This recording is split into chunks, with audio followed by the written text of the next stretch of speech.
mesma letra começando cada frase. É a mesma letra. Então, se você olhar no alfabeto hebraico, todas as frases do versículo 1 ao versículo 8 começam com a letra Aleph, a primeira letra do alfabeto hebraico. Os segundos 8 versículos, do 9º ao 16º, é a letra Bet, que é a segunda letra, e assim por diante até o final do texto. Vamos ler do versículo 41 até o 48, Salmo 119, versículos 41 a 48. Glórias a Deus. Salmo de número 119, versículos 41 a 48. Quem encontrou, diga glória a Deus. Glória a Deus. Amém. Venham também sobre mim as tuas misericórdias, Senhor, e a tua salvação segundo a tua promessa. Então saberei responder aos que me insultam, pois confio na tua palavra. Não tires jamais de minha boca a palavra da verdade, pois tenho esperado nos teus juízos.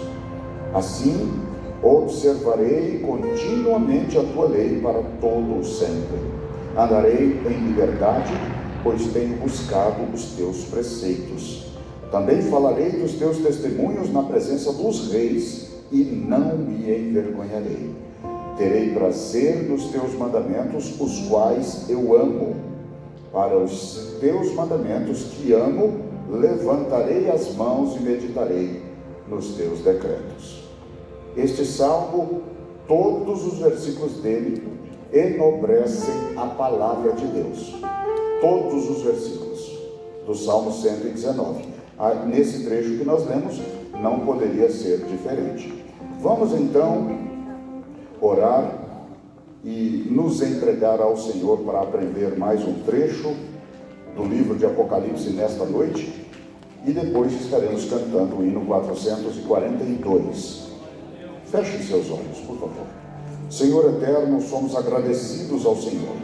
O Senhor protegeu o pastor João Batista de segunda-feira até hoje. O Senhor o abençoou, o trouxe. Primeiro o Senhor o levou de volta em paz e segurança, e agora o Senhor o trouxe. Somos gratos ao Senhor pela vida do teu filho. Quero agradecer ao Senhor pela vida de cada um dos teus servos que já está aqui para aprender. Pai eterno, este não é um dia comum de termos culto ao Senhor. Eu estou maravilhado com a presença dos teus filhos e eu quero impetrar a bênção do Senhor sobre a vida de cada um, para que todos nós aprendamos do Senhor nesta noite, em nome de Jesus. Amém. Por favor, assente-se. Nós vamos cantar o hino de número 442. Todos nós conhecemos, então vamos cantar bem bonito. Breve no céu, Jesus há de aparecer em gloriosa luz, todos o hão de ver. Naquele dia, então, hei de receber disto galardão, honra e prazer. Breve verei o bom Jesus e viverei em plena luz. No reino do céu eu gozarei de toda dor, por Deus livre serei.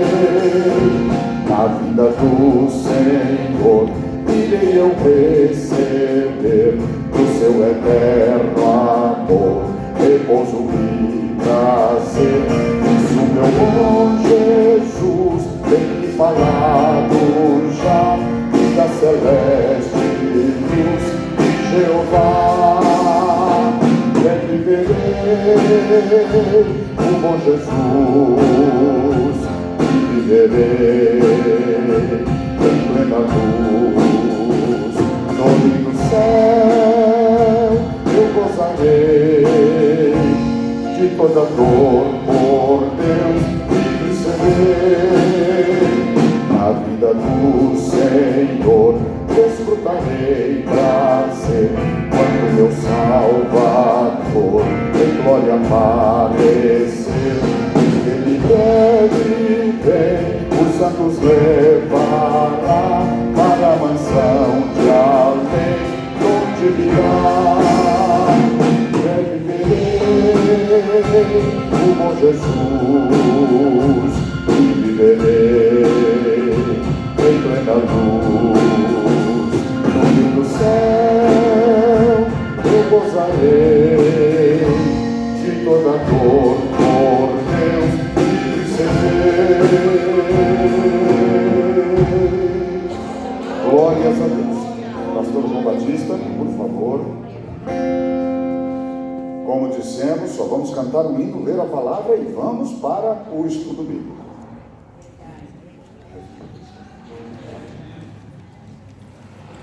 Paz do Senhor a todos. Como de praxe, né? Então vamos abrir lá no livro do Apocalipse, por favor.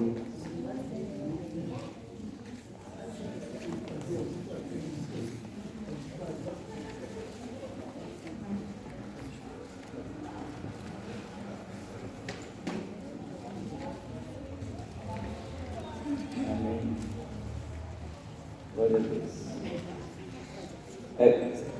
Você vai ler comigo o capítulo de número 1, versos de número 11 e depois a gente vai ler, nós leremos o capítulo 2, verso de número 1, tá bom? Só para a gente entender. Diz assim: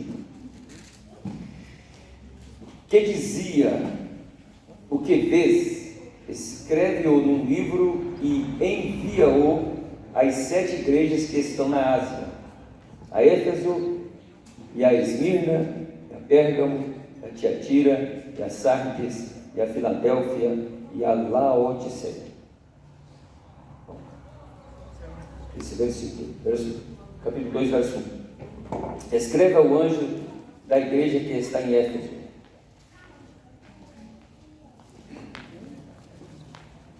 Amém. Obrigado. Eu queria que você observasse. Hoje nós vamos falar sobre o capítulo 2 e 3. Eu não vou me deter versículo por versículo, vou pegar a ideia geral dos 2 capítulos, para que a gente possa entender um pouquinho aí sobre a mensagem de Jesus para a igreja, tá? Se fosse um período mais longo, a gente poderia estudar cada igreja, mas como o curso vai ser rápido, aí, então nós vamos fazer um geralzão aqui no capítulo 2 e 3, tá bom? Mas de maneira que eu vou pegar a ideia central. Eu queria que você atentasse para essa questão aqui, ó. De novo, capítulo de número 1, verso 1. Revelação de Jesus Cristo, a qual Deus lhe deu, para mostrar aos seus servos as coisas que brevemente devem acontecer. Então, revelação de Jesus Cristo, a qual Deus lhe deu. Então, foi uma revelação. Então, o Apocalipse fala de uma revelação. Revelação de quem? De Jesus.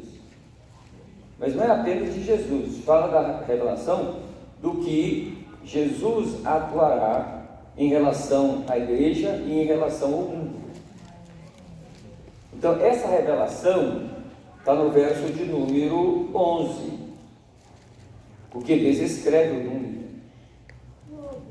Então, aquilo que estava escondido com Deus, que era a revelação acerca de Jesus e dos acontecimentos do mundo, no mundo, foi escrito, está escrito. Está escrito. Deixa eu aproveitar aqui e dizer para você que tudo que foi escrito para nossa orientação. Tudo. Os 66 livros da Bíblia. E por isso é que você vai ver que no verso 3 aí do capítulo 1, diz assim: bem-aventurado o que lê, o que ouve e o que guarda. Guarda o quê? As coisas que nela estão escritas. Então, o que foi escrito, que foi revelado a João, são esses 22 capítulos aí, ó. E feliz, bem-aventurado, feliz aquele que lê, não apenas que lê, que ouve e o que guarda. Tem texto que fala pratica. Então há uma importância muito grande de quem tem a Bíblia, não apenas ler, não apenas lá, a gente tem que ler toda a Bíblia, mas se deter no livro do Apocalipse. Nós aprendemos aqui na semana passada que tem pessoas que têm medo do livro do Apocalipse, e o livro do Apocalipse é uma mensagem de esperança para a igreja, de juízo para o mundo, mas de esperança para a igreja, né? E que deve produzir em nós alegria, deve produzir em nós temor e muita vigilância em cima dessa terra, né? Então observa aqui, o que foi revelado está escrito. Quem escreveu? João. Enviou para quem? E aí vem o grande detalhe. No capítulo 2, verso 1. Foi escrito ao anjo da igreja cristã. Então é só para vocês observarem que essa hierarquia, como nós falamos na semana passada, é Deus dá a revelação a Jesus, que Jesus dá a revelação ao anjo, o anjo dá a revelação a João e ordena que ele escreva, e ele escreveu e mandou para o anjo, e o anjo, o pastor, vai passar para a igreja. Então, a gente não esquecer disso, né? Eu falei para vocês que a revelação não começa de baixo para cima, ela começa de cima para baixo, né? Deus estabeleceu pessoas e ele vai então manifestando essa revelação às pessoas que ele estabeleceu de cima para baixo, não de baixo para cima. Deus respeita a hierarquia que ele estabeleceu, mas tudo tem que estar de acordo com a palavra, tá bom? Então a mensagem é isso aqui.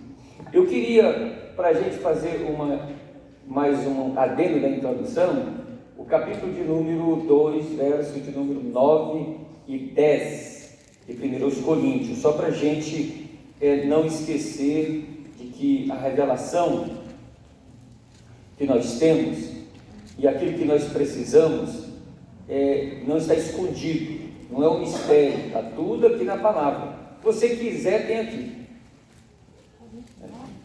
em todas as áreas da vida. O capítulo 2 de 1 Coríntios fala assim: aquilo que o olho não viu, o ouvido não ouviu e não subiu ao coração do homem, são as coisas que Deus preparou para aqueles que o amam.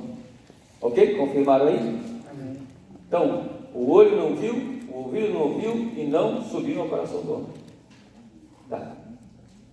Quando você olha para esse versículo, você vai pensar assim: não, tem coisas lá no céu que Deus não revelou. O seu olho ainda não viu, seu ouvido ainda não ouviu, seu coração ainda não entendeu. Não é nada disso, irmão. O versículo não quer dizer isso. Tá bom? Quem é esse homem aí que não consegue ver, ouvir e entender no coração? É o homem ímpio. É o homem que não tem Deus, que não é regenerado, que não é salvo. Que não tem o Espírito Santo. Olha o verso 10 agora, ó. Mas Deus nola revelou. Então, para aí. Então, aquilo que o homem ímpio não consegue ver, ouvir e entender, Deus já nolas revelou as coisas, Deus já revelou elas. Quer ver? Deus nolas revelou pelo seu Espírito. E o que o Espírito Santo revelou aos autores sagrados, eles escreveram. Então, isso aqui que está nas suas mãos, isso aqui, ó, é a revelação que o homem ímpio não consegue ver, ouvir e entender. Porque só entende quem foi regenerado e quem tem o Espírito Santo. O mundo não tem o Espírito Santo, somente você. Então a revelação é para você. Vai entender. Então você tem o professor dentro de você para te ensinar. Como assim, pastor? 1 João capítulo 2, verso 27. Lembra desse versículo? E a unção que vós recebestes permanece em vós, E não necessitais que alguém vos ensine alguma coisa, porque a unção que habita em vós vos ensinará todas as coisas. Quem é a unção que habita em nós? O Espírito Santo. Então, quando eu ler a Bíblia, o Espírito Santo que habita em mim, habita em você, ele vai fazer você entender. Agora observa, não é passar o olho, é ler. Se você ler, insiste em ler, o Espírito Santo vai fazer você entender. Isso é chamado na Bíblia de iluminação. Sabe qual é o bom? O bom é que você pode todos os dias compreender, porque você tem a Bíblia com você. Você pode levantar de manhã e ler nela. Vai tomar o café, pode ler. No almoço você pode ler. De tarde você pode ler. Na janta você pode ler. De noite, antes de deitar, você pode ler. Está aí com você. Então, só não compreende quem não quer. Porque está tudo revelado para você. O Apocalipse revela isso para nós. Pois bem. Então, na semana passada, nós vimos então que o capítulo 1, João apresenta Jesus como juiz que veio julgar vivos e mortos. Salvar a igreja, mas julgar o mundo. E aí eu mostrei para vocês que Jesus como juiz, primeiro ele está no meio dos 7 castiçais. E o que são os 7 castiçais? As 7 igrejas. Então no capítulo de número 1, verso 20, ele fala: o mistério das 7 estrelas que vistes da minha mão direita, e dos 7 castiçais. As 7 estrelas são os 7 anjos, os 7 pastores das igrejas. E os 7 castiçais das 7 igrejas. Jesus está falando isso. Então, Jesus está no meio dos 7 castiçais. Verso 12: virei-me para ver quem falava comigo, e vi 7 castiçais de ouro. Verso 13: no meio dos 7 castiçais não será do homem. Então, ele está no meio. Ele está no meio, bem no meio dos 7 candeeiros, das 7 igrejas. E o que ele está fazendo lá, pastor? Capítulo 2, verso 1: escreve ao anjo da igreja que está em Éfeso: isto diz aquele que tem à sua destra as 7 estrelas, que anda no meio dos 7 castiçais. Ele está sentado? Não. Está deitado? Está em pé? Está. Está parado? Ele está? E fazendo o que? Anda para quê? Está aí no capítulo 2, verso 1. Ele está andando no meio da igreja, observando, olhando o que essa igreja está fazendo, o que ela passa, o que ela tem para oferecer para ele, o que ela deixou de fazer e não faz para ele. Isso é muito importante. Então, as 7 cartas, eu fiz assim um resumo para vocês, de um livro que eu estou escrevendo, no comentário do Apocalipse. Eu ia lançar ele agora na convenção, não vou dar conta, mas nós vamos continuar trabalhando nele para ver se lança até o final do ano, tá bom? Então, eu vou passar para vocês ele, então para a gente entender aí um pouco. Vitória. Muito bem. Então está aí, Se a gente pegar o capítulo de número 1, verso 19, você vai ver que ele tem os 3 tempos aí, Escreve as coisas que tens visto, escrever. Visto, passado, capítulo de número 1. Escreve as coisas que são presentes, capítulo 2 e 3. E escreve as coisas que depois dessas vão acontecer. Então, eu quero aqui só que você preste atenção. Vistes, capítulo de número 1, são presentes, capítulo 2 e 3, e as coisas que depois dessas vão acontecer, capítulo 4 até o 22. Então, o capítulo 2 e 3 é o presente. E o que relata o capítulo 2 e 3? O período da igreja, na terra. Então, coisas que aconteceram antes, coisas que estão acontecendo agora no período da igreja, e coisas que vão acontecer depois do período da igreja. E para acontecer, a igreja tem que ser arrebatada. Deu para entender? Então vamos agora entender como é que essa igreja ela atua no presente. Então talvez já tem mais de 2000 anos que ela está aqui na Terra, né? Olha lá. Essas 7 cartas, elas apresentam o agir de Jesus. Dá para ler hoje, né? Está maiorzinho, né? Olha lá, ó. Ele é que diz, ó, mensagem do dono da igreja. Está vendo? Quem está falando é o dono da igreja. Aquele que tem o quê? Qualidade do caráter do dono. As 7 cartas vão revelar isso, essas qualidades do caráter dele, que anda avaliando, o dono está avaliando o que é dele, e ele conhece o agir da sua igreja. Então, isso é muito importante. Então, pensa um pouquinho, a igreja tem dono. Puxa vida, é bom a gente saber que a igreja tem dono. Se a igreja tem dono, você tem dono. E o dono manda? Manda. E quem pertence a ele obedece, né? Tá bom? Então vamos lá. Só para a gente continuar aí. Se eu tenho o agir de Jesus, as cartas também, no período da igreja, mostram o agir de Satanás. Olha lá. Lá em 2,9 fala da sinagoga de Satanás. Em 2,13 fala do trono de Satanás. Em 2,13 fala da habitação de Satanás. E no 2,24 fala das profundezas de Satanás. Então as cartas também mostram, ou demonstram, ou revelam, né, um agir maligno no período da igreja. Quantos anos? Mais de 2000 anos. Satanás está aí agindo. E é interessante que, quando você olha, você vai ver que o atuar de Satanás está justamente atuando também nas igrejas locais, no meio do povo. Misericórdia. O agir dos falsos mestres também, as cartas mostram que tinha falsos mestres agindo lá, ó, sustentando a doutrina de Balaão em 2,14. Sustentando a doutrina dos Nicolaitas em 2,15 e sustentando a doutrina de Jezabel 2,20. Esse negócio é sério, meus irmãos. Eu não vou me deter nisso aí não, porque tem muita coisa boa para a gente falar. Aí tem esses 7 passos comuns nas cartas. Quais são eles? Olha lá, ó. Destino, a igreja.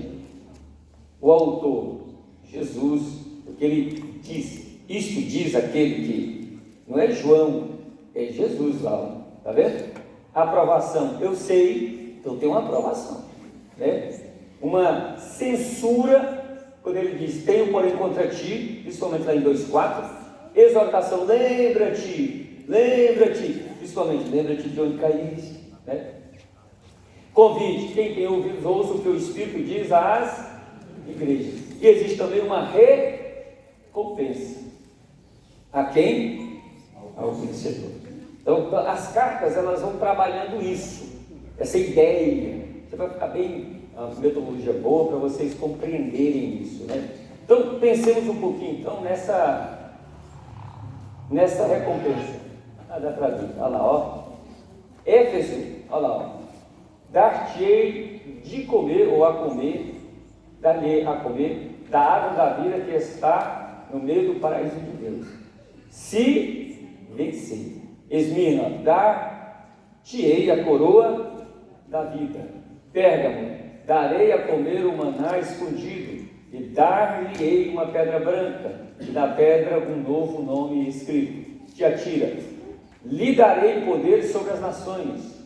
Sardes, confessarei o seu nome diante de meu Pai e diante dos seus anjos. Filadélfia, o farei coluna do templo do meu Deus. Laodiceia, lhe considerei que se assente comigo no meu trono. Para quem? Vencer. Pastor, mas a Bíblia não fala que nós já somos mais do que vencedores? Sim. Só que a vida cristã, meus irmãos, ela não tem a ideia assim, você foi vencedor, você será vencedor. A ideia é assim, ó, eu sou mais do que vencedor. A ideia de vencedor é, eu continuamente sou vencedor. A ideia é de permanência. Enquanto você estiver em Jesus, você é vencedor. Você está caminhando como vencedor. Você vive como vencedor.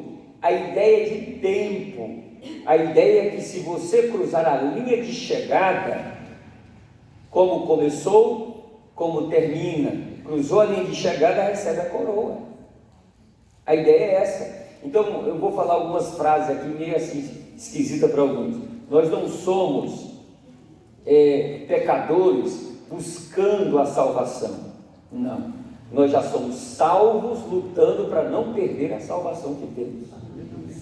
Nós não estamos buscando ser vencedores. Não, nós já somos mais do que vencedores, lutando uma batalha que já sabemos o final dela. Como assim, pastor? Você pensa, qual é o único povo que é chamado de soldado, guerreiros, que está numa guerra? Qual é o único povo que sabe o final da guerra? Qual é o único povo? Nós. Nós sabemos o final da guerra? Sabemos ou não sabemos? O mundo sabe o final da guerra deles? Não. Mas nós sabemos qual é o final da nossa batalha. Vitória, não é?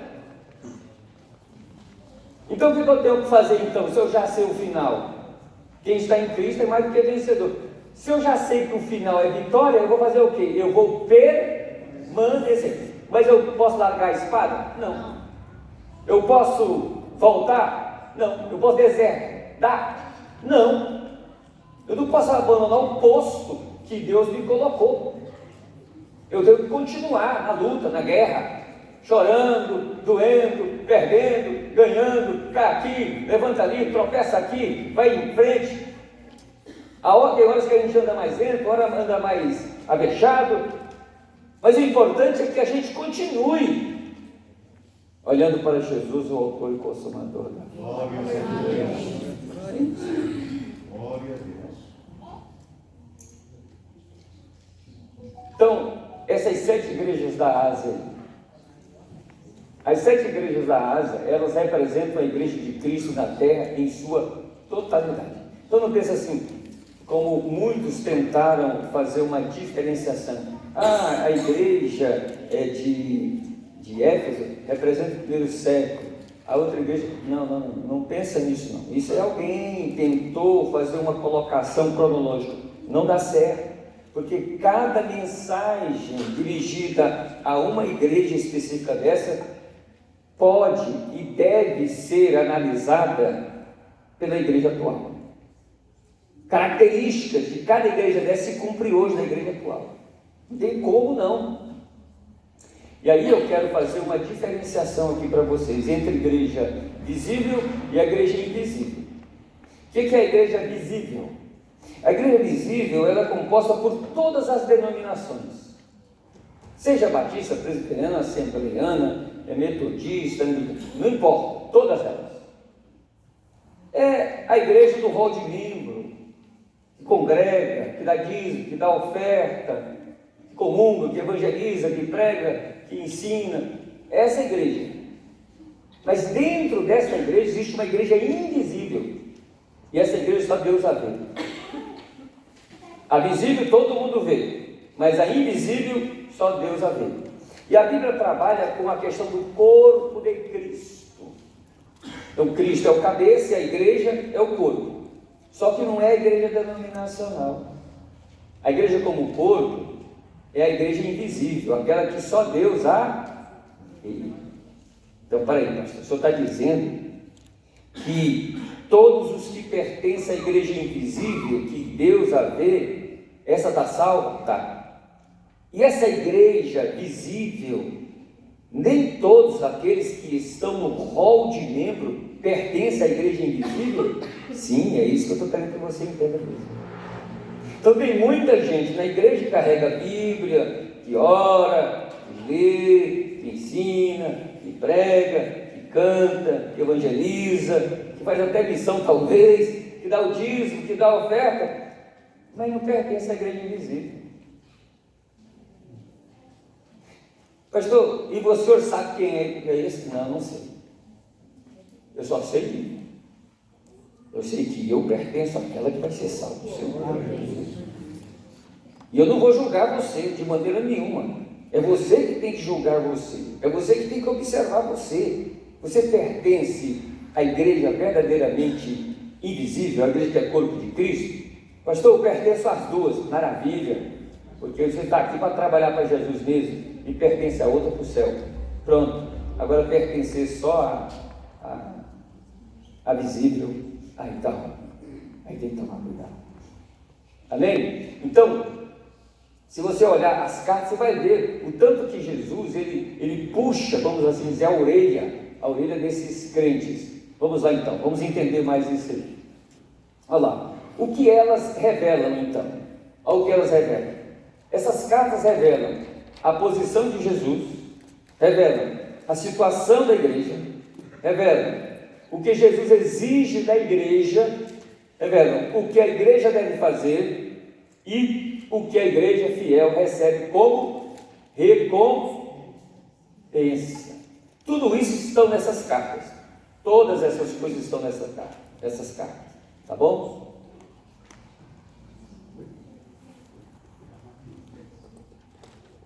Obrigado. Eu não sei se deu para ver aí. Dá para ler, gente, ok? Então, ó, o contexto em que foi escrito essas cartas é muita coisa. Eu peguei só a ideia do culto, só para você ver o que acontecia em Éfeso. Olha lá, havia um templo e culto à deusa Diana. Em Esmirna havia uma população que apoiava a adoração ao imperador. Em Pérgamo havia um primeiro templo erigido para culto ao imperador. Lá em Tiatira não havia um templo dedicado ao imperador, mas havia cultos. Não tinha templo, mas havia culto. Em Sardes havia um culto à deusa Cibele. Em Filadélfia havia adoração ao deus Zeus e Héstia e o culto imperial romano. E em Laodiceia havia o culto a Zeus, um deus grego. Para você ver aí, ó, cultos é o que não faltava no contexto onde essas igrejas surgiram. E tem muitas outras coisas, mas eu queria colocar só isso para vocês verem que essas igrejas nasceram no meio do paganismo. Tinha sacrifícios, tinha orações, tinha altares, tinha ídolos, tinha deuses, tinha deusas. Tinha sacerdotisas no templo lá em Corinto, por exemplo. Lá em Corinto, a deusa Afrodite, tinha 1000 sacerdotisas espiritual lá para cultuar a ela. E qualquer um que quisesse cultuar a ela, é só ir lá e cultuava juntamente com a sacerdotisa. E como é que era isso, pastor? Isso era, na realidade, uma orgia que eles faziam, tá? Lá por exemplo, em Éfeso, por exemplo, o culto da deusa Diana, a mesma coisa. Lá tinha 1000 sacerdotisas também, mesma coisinha.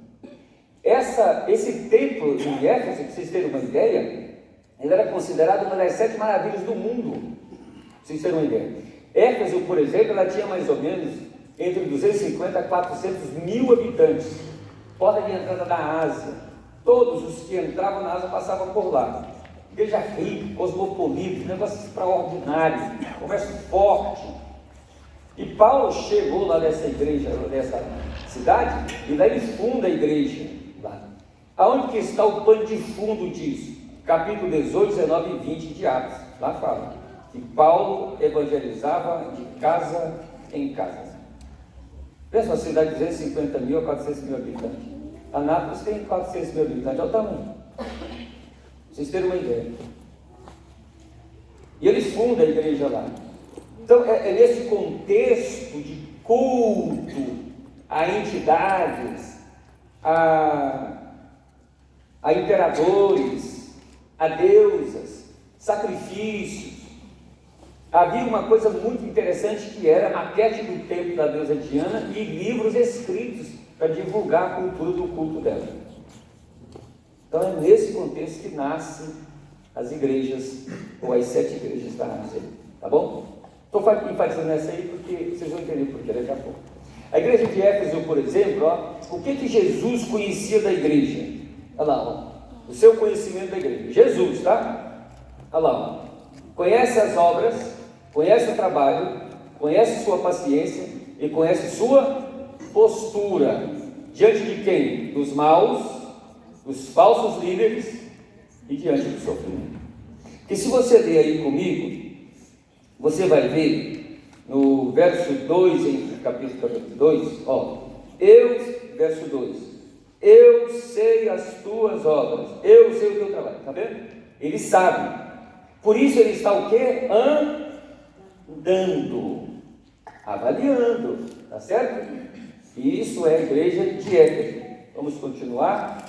A igreja de Esmirna, olha o conhecimento dele, conhece suas obras, conhece a sua tribulação, que é uma luta aflitiva, conhece sua pobreza e olha lá, conhece seus inimigos. Olha que coisa. Quer ver mais? A igreja de Pérgamo.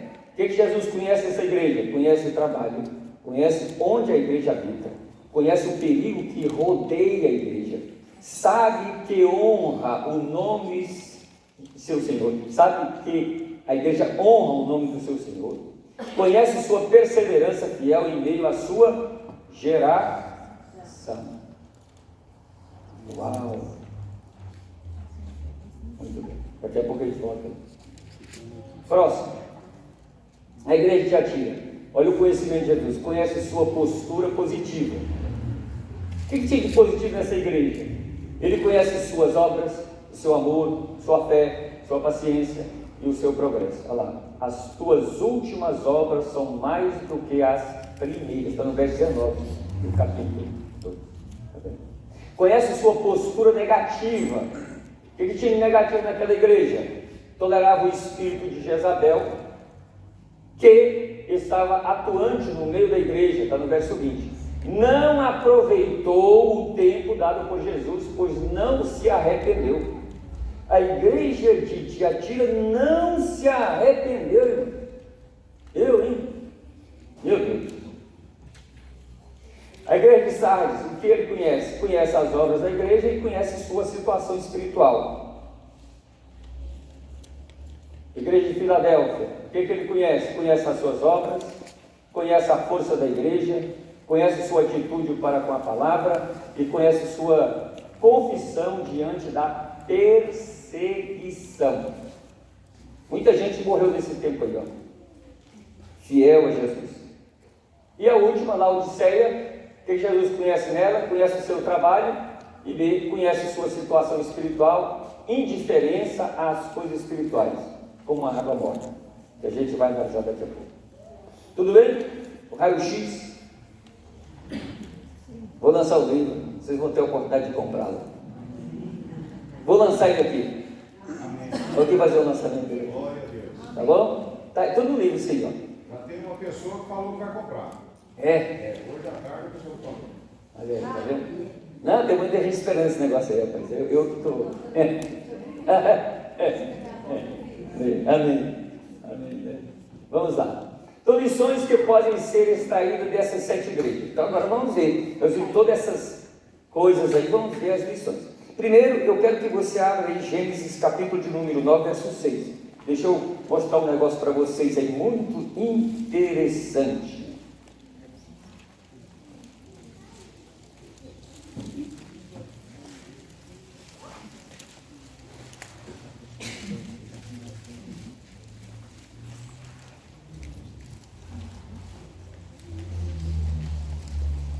Ok?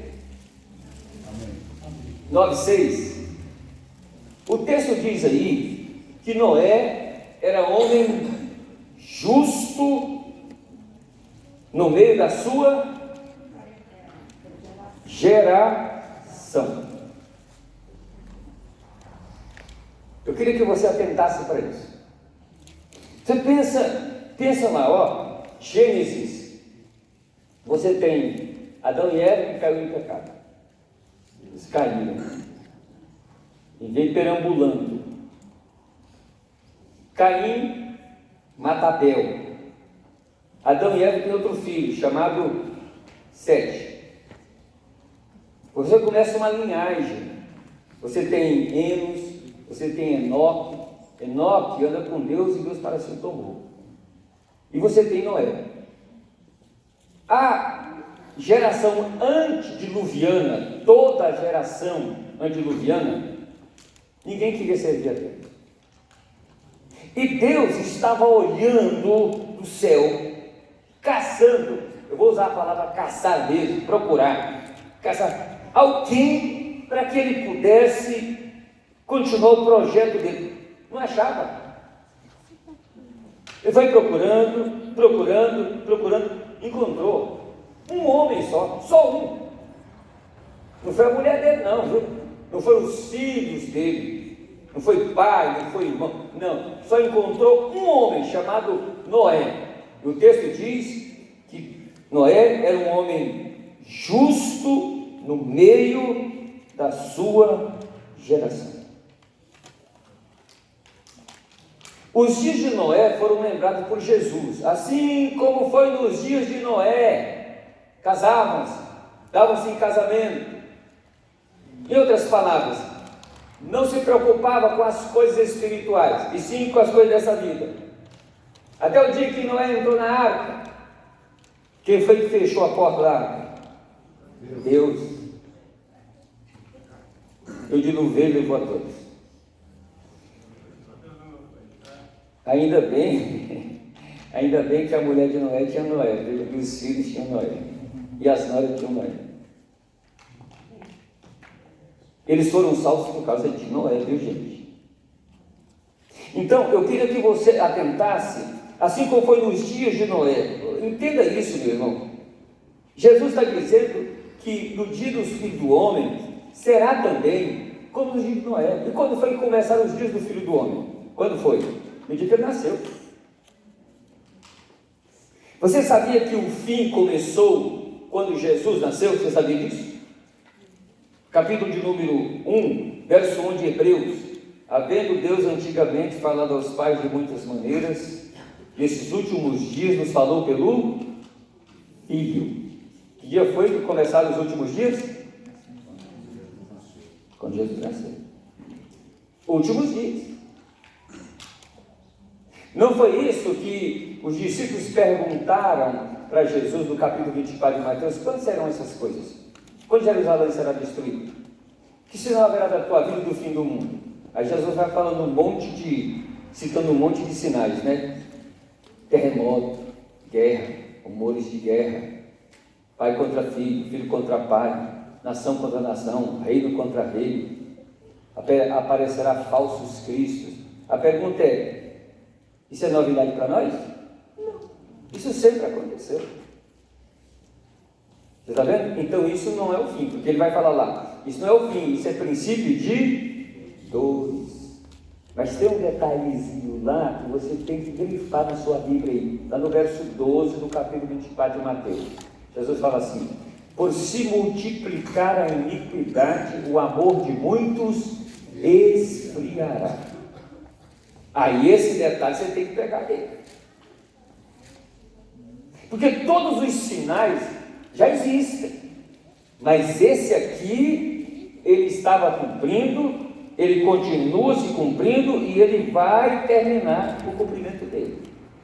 Por se multiplicar a iniquidade. A palavra iniquidade aí não é coisa feia não, a palavra aí é anomia, quer dizer, não lei, anomia não lei, ou seja, por se multiplicar as pessoas que vivem como se a lei não existisse, ou não existe, o amor de muitos vai esfriar. Deu para entender o que eu estou querendo dizer? Então, quanto mais se quebra a lei, quanto mais se quebra os princípios, as pessoas vão achando que é normal isso. Convivo com as pessoas, todo mundo fala, não tem problema, e passa um ano, passa 2 anos, passa 3 anos, daqui a pouco você vê, você se liga, sabe o que é isso? Não tem problema não.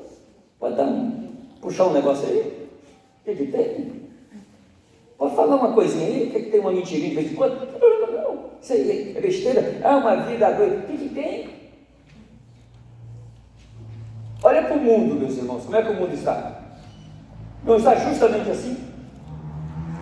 O que tem? Recentemente, conversando com 2 jovens. Ué, o que tem a gente ter contato íntimo? É pecado, não, mas vai fazer por amor, o que tem? A gente faz por amor, não é pecado. Está vendo? Então, por multiplicar a iniquidade, que a iniquidade está solta, o amor de muitos se esfriará. Então, esse sinal, você tem que observar o aumento, ou seja, na quantidade e na intensidade. Você tem que observar ele está aumentando e ele está ficando cada vez mais intenso. Então, observa as características dos últimos dias. Quer ver? Capítulo de número 4, de 1 a Timóteo, verso de número 1. Lá diz assim: o Espírito expressamente diz que nos últimos dias,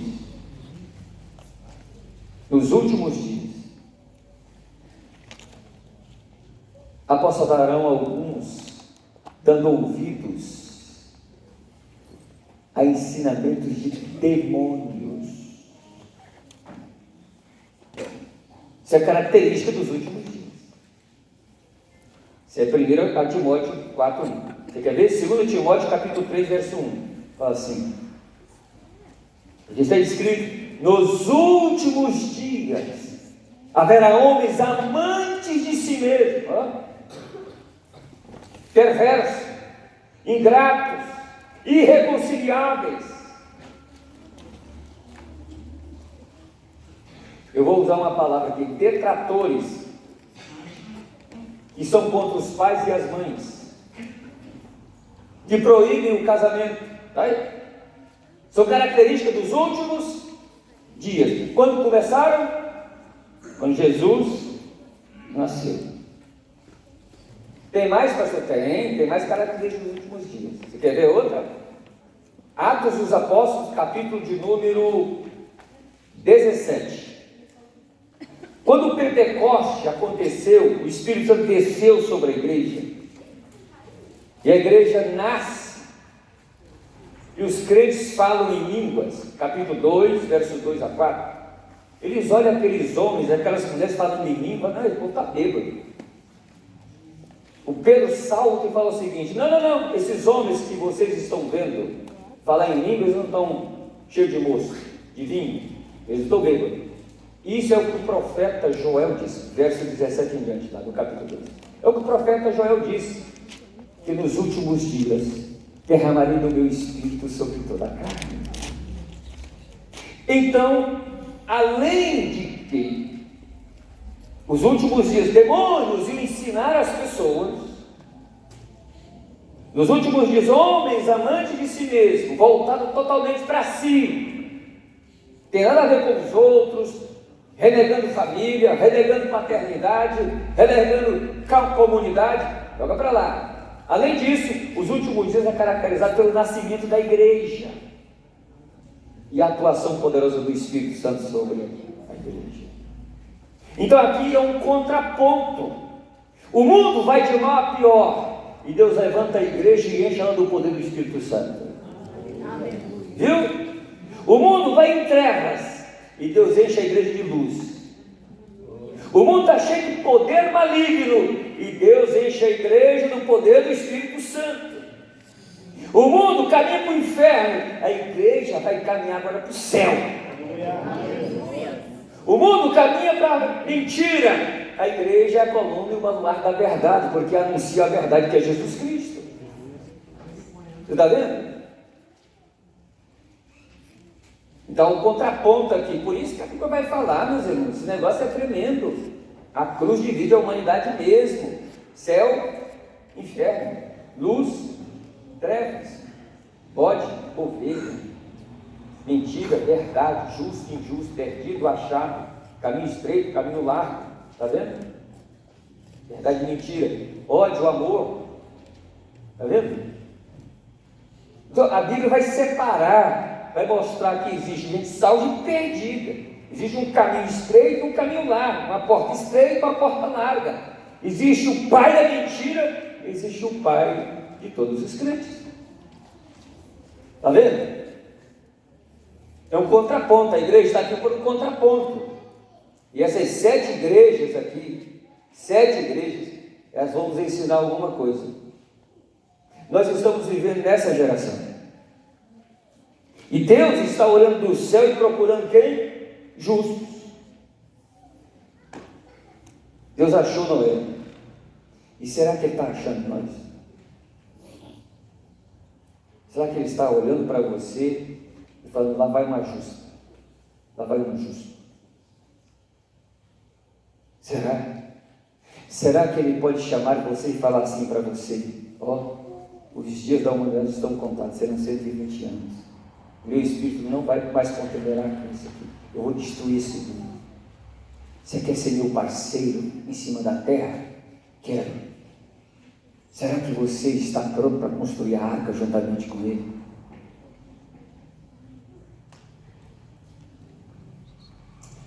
E será que Ele olha para você e vê você como um parceiro, a parceira dele, e fala, ó, eu confio a você um modelo eterno. Você vai construir a arca com um modelo que eu vou te dar. E através da sua vida, através do seu trabalho, do seu esforço, da sua fidelidade, eu vou lhe usar para salvar não somente você, mas salvar a sua família. Você está entendendo? Deixa eu aproveitar e fazer uma aplicaçãozinha aqui. Não pense que orar é em vão, não. Não é em vão orar. Não pense que jejuar é em vão, não. Não pense que consagrar a vida é em vão. Não pense que tirar um tempo de consagração para Deus é em vão. Não. Não pense que congregar é em vão. Não. Vir para a igreja, casa de oração, é em vão. Não é não. Não é em vão evangelizar. Não é em vão ler a Bíblia. Não é em vão evangelizar, fazer missões. Não é em vão dar oferta. Não é em vão dar dízimo. Não, meu irmão. Visitar, aconselhar. Não. Não é em vão sofrer por causa da obra, por causa do nome de Jesus, não. Não é em vão, não. O mundo chora, sofre, padece, mas não tem significado. Mas choro de crente tem significado. Dor de crente tem significado. Problema de crente tem significado. Trabalho de crente tem significado. Esforço de crente tem significado. E sabe qual é o seu significado? O dia que você atravessar a fronteira, tem alguém esperando lá para te colocar uma coroa na sua cabeça. É? Tem significado. Então o que essas igrejas podem nos ensinar? Primeiro, a igreja deve reconhecer seu legítimo dom. Eu estou usando lá Jesus falando para Pedro. Conhece Pedro? Um pequeno fragmento de pedra. E sobre esta pedra, está falando dele, eu edificarei a minha igreja. E as portas do inferno não prevalecerão contra ela. Preste atenção no que Jesus está dizendo. Minha igreja. Minha igreja. Minha igreja. Puxa vida, é doído falar isso. Você já viu aquele líder que fala assim, as minhas ovelhas, já viu? Tem pastor que fala assim, né? As minhas ovelhas, minhas ovelhinhas. Eu sou pastor, se eu for falar como o profeta falou para Davi, lá, que Betseba era ovelha do marido dela, aí tudo bem. Eu acho que eu posso dizer que eu tenho uma ovelha, só minha esposa. Talvez os meus filhos. Mas eu dizer que os membros são minhas ovelhas, não são minhas ovelhas. Os crentes são ovelhas de Jesus. Nenhum homem dessa terra detém esse direito de dizer minhas ovelhas. Não, as ovelhas são de Jesus, que Ele confiou para que eu possa pastoreá-las, conduzi-las, orientá-las, protegê-las e, se for necessário, dar a vida por elas, como o dono dela deu a vida dele por ela. Jamais eu vou ousar dizer que eu tenho ovelha. Você quer ver o tanto que isso é sério? Atos 2, 28. Desculpe, 20 e 28. Quando Paulo está despedindo a igreja de Éfeso, ele chama os líderes, os pastores locais, os presbíteros, e diz assim para eles, assim, ó, vocês fiquem firmes, vocês tomam cuidado, vocês abrem os olhos, e vocês devem cuidar do rebanho, das ovelhas de Deus, que Ele comprou com o seu próprio sangue. Nenhum homem nessa terra derramou sangue para comprar ovelha. Então não é dono. Quem é dono é Jesus. Olha, e cuidar das coisas de Jesus é muito complicado, porque ele exige muita coisa. Você pensa, você cuidar daquilo que Jesus é dono. Será que Jesus ama as ovelhas dele, sim ou não? Você já imaginou se um pastor não amar as ovelhas? Como Jesus amou as ovelhas? Está enrolado, tá? Você já imaginou se um pastor começar a espancar as ovelhas? Jesus vai falar assim: você está espancando minha ovelha? As ovelhas é sua. Eu coloquei vocês só para zelar, não é para você bater nelas, não. Tem alguém entendendo aí? Aleluia. E vou dizer mais, tá? Não é rebelião, não. Se você, lá na sua igreja, que tem pessoas de várias igrejas aqui, então, lá na sua igreja, se o seu pastor, lá, ou o pastor que está lá, com mandado de Jesus para pastorear você, se ele está espancando você, você tem o direito de falar para ele: eu não sou ovelha sua, eu sou ovelha de Jesus, você está aqui só para cuidar de mim. Ixi, agora ficou fim.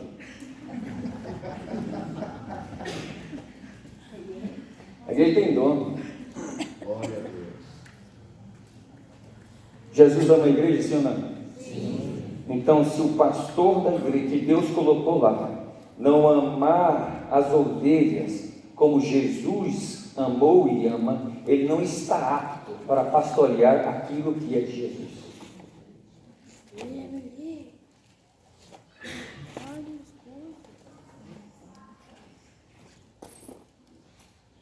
Eu estava agora de tardezinha lá em casa, o Espírito Santo me visitou, e eu recebi dele a autorização para falar o que eu estou falando aqui.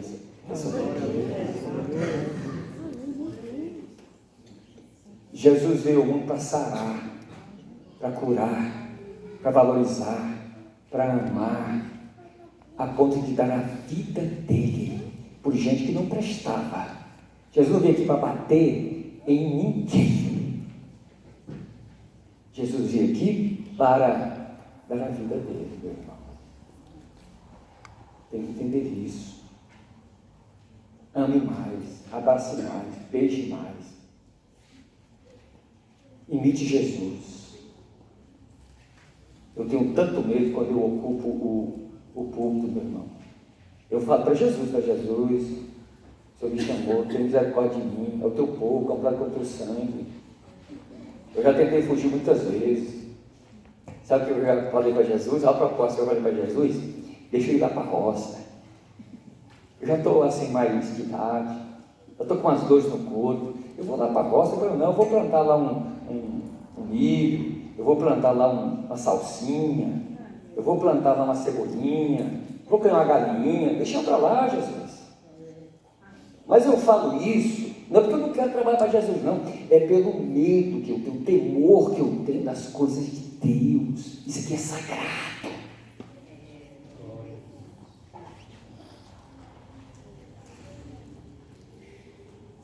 Ixi, passou o horário que eu nem vi. Deixa eu correr. Igreja tem? Dono. Eu vou pular esse aqui, porque esse aqui é de propósito. Segunda lição: a igreja é avaliada pelos aspectos do caráter de seu legítimo dono. Vamos ver os aspectos dele? Vamos lá? Opa, volte aí para nós, por favor. Aí. A autoridade de uma pessoa é baseada em seu caráter como santo, verdadeiro, rei, juiz, justo e juiz. Sua obra é criador e redentor. Olha lá. Sua conquista: tem olhos como chama de fogo, tem pés como latão reluzente, tem uma espada em sua boca, e etc. Está vendo isso aí? Ele está preparado para a guerra. Uau! Aspecto de número 1, sustentador e avaliador. Olha o que ele é. Ele é sustentador e avaliador. Olha lá. Aquele que tem as 7 estrelas na mão e anda no meio dos 7 candeeiros. Quem sustenta a igreja? Quem avalia a igreja? É Jesus.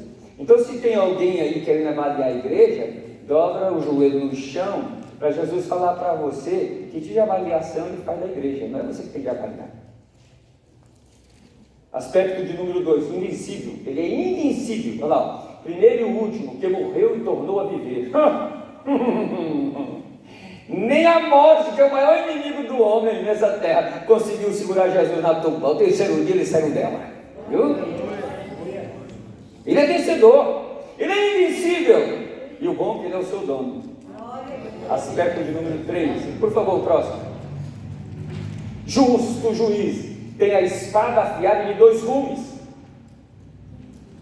2 gumes, 2 cortes. Ele julga baseado no Velho e no Novo Testamento. Próximo, por favor. Onisciente e juiz. O Filho de Deus, cujos olhos são como chamas de fogo e os pés como latão reluzente. Olha que coisa. Olhos como chamas de fogo. Olha, onisciente. O dono dessa igreja, ele enxerga onde ninguém enxerga. Ele consegue enxergar o seu coração, as veias do seu coração, os músculos do seu coração. Ele consegue enxergar as intenções do seu coração, lá dentro. Olha lá, ele é onisciente. Pode ser, próximo. Vida e sustentador. Ele é vida e sustentador. Tem os 7 Espíritos de Deus e as 7 estrelas. É interessante que isso, se você ler o capítulo também 1, verso 20, fala que a vida dos pastores estão na palma da mão dele. Mas se você ler o capítulo de número 1, verso 2, fala que ele estava morto e reviveu e tem nas mãos a chave da morte e do inferno. Não apenas ele tem a chave da vida, ele tem a chave da morte e tem a chave do inferno. Vida e sustentador. Se ele é que dá a vida e ele é que te sustenta, então a chave abre e fecha. Ninguém entra nessa vida se ele não abrir. E ninguém sai se ele não abrir. Se ele abrir, ninguém fecha. E se ele fechar, ninguém abre. Ele te sustenta. Quantos anos eu vou viver? Ele que sabe. A medicina pode dizer para você assim, não dá mais. Se ele não abrir a porta, você não sai daqui. Você fica aí. Porque quem sustenta a sua vida é ele. E vou dizer mais, não é dinheiro, não é posição, não é médico, não é plano de saúde, não é antibiótico, não é vitamina, não é tratamento, não é cirurgia que sustenta você em cima dessa terra. É o propósito que ele tem com você em cima dessa terra que te sustenta aqui. No dia que acabar, você vai. Mas enquanto tiver propósito, pode até perder o dedo, a orelha, pode até andar de 4 de joelho, mas não sai daqui quando o projeto não acabar. Próximo. Divino, dominador e poderoso, aquele que é santo e verdadeiro, que tem a chave de Davi. O que é isso? Continue, por favor. Próximo. Consumador, testemunha e fiel. Isso tudo está no capítulo 2 e 3, de Juízes, na verdade. As palavras do Amém, a testemunha fiel e verdadeiro, o soberano da criação de Deus.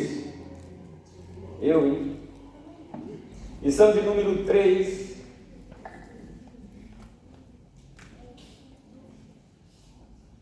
A vida da igreja deve ser cristocêntrica. Olha lá, ó. E no meio dos 7 castiçais, um semelhante ao filho do homem. Está no meio da igreja. Estava no meio do trono e dos 4 animais viventes, e entre os anciãos, o cordeiro.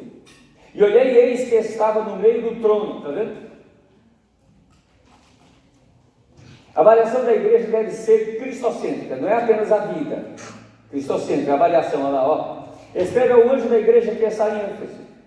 Isso diz aquele que tem na sua besta as 7 estrelas, que anda no meio dos 7 castiçais de ouro. Próximo. A adoração no céu é cristocêntrica, lá. E olhei, e eis que estava no meio do trono e dos 4 animais viventes, e entre os anciãos, um cordeiro. Tem mais versículos, mas nós vamos passar, tá bom? Pode passar, por favor. Pode passar.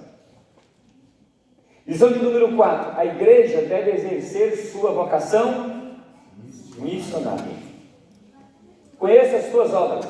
Eis que diante de ti pus uma porta aberta. O que a igreja está fazendo aqui na terra? Já imaginou se Deus só quisesse me salvar? Já imaginou isso? Se Ele só quisesse me salvar? Então, para a gente não se perder, para que a gente aceitasse Ele, o que Ele fazia? Mata e leva, para não correr risco. Por que Ele deixa você aqui? Ir por todo mundo?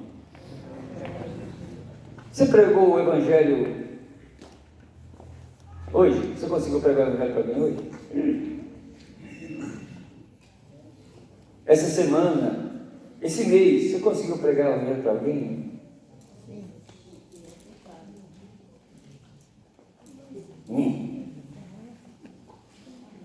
Próximo, aí, vocação profética. A igreja tem uma vocação profética lá. Interpretar o passado à luz do Evangelho, contextualizado no presente e dar esperança ao futuro. Você prega o Evangelho é para isso, né? O Evangelho, que é o conteúdo profético, tá lá, João 10, 11. Lá.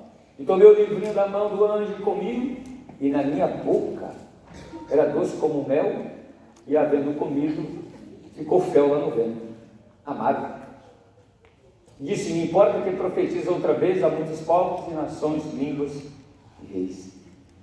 A igreja está fazendo isso, será, gente? Será que a igreja está fazendo isso? Vamos passar, por favor? Próximo. Continue, próximo. Se não tens nada para oferecer a Deus para ser usado por Ele, ofereça pelo menos a sua vida. Já será alguma coisa. Deixa eu ver aqui. Quantos têm coragem de oferecer você, oferecer a sua família, seus filhos, oferecer seu diploma, oferecer sua função, seu trabalho, oferecer para Deus usar em cima dessa terra? Deixa eu ver. Quantos têm coragem? Deixa eu ver. Eita maravilha, Jesus. Você está vendo, Jesus? Tem muita gente corajosa aqui, Jesus. Que beleza. Eu queria agora que você atentasse no capítulo 3, verso 14 até o 20. Nós estamos quase encerrando, tá bom? Vamos lá. Abra aí, por favor. A igreja de Laodiceia. Alguns dizem que essa igreja é a igreja dos últimos dias, né? Igreja morta. Representa a igreja dos últimos dias. Então nós vamos ver algumas características dessa igreja, tá? Vamos ver. Vai estar todo mundo assim. Eu acho que tem alguma coisa aí depois, está acontecendo alguma coisa. Pô, vocês estão assim, uma expectativa, não estão? Está todo mundo falando assim, acaba logo a palestra, tem um negócio aí depois. Vamos lá. Acharam aí? Vamos lá. Capítulo 3, verso 14 ao 20. Então você fica aberto, nós vamos ver. Olha lá. Vamos ver o que essa igreja nos ensina. Primeiro, por favor. Vitória. Característica número 1 dessa igreja, olha lá. Ó. O povo manda. A palavra Laodiceia, Lao é povo. Dike é justiça ou juízo.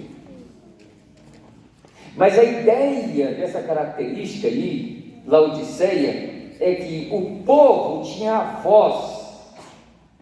O povo ordenava, pregava o que o povo queria, cantava o que o povo queria, falava o que o povo queria, comportava do jeito que o povo ditava. Não era Jesus, é o povo que mandava. Igreja que o povo manda, ela está falando ao fracasso.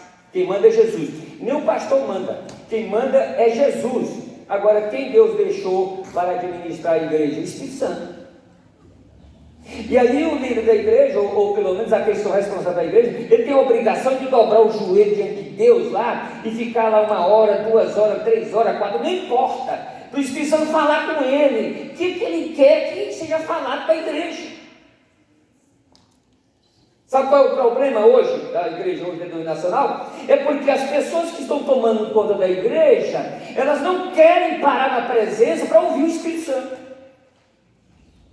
E o povo quer ouvir mensagem que agrada a eles.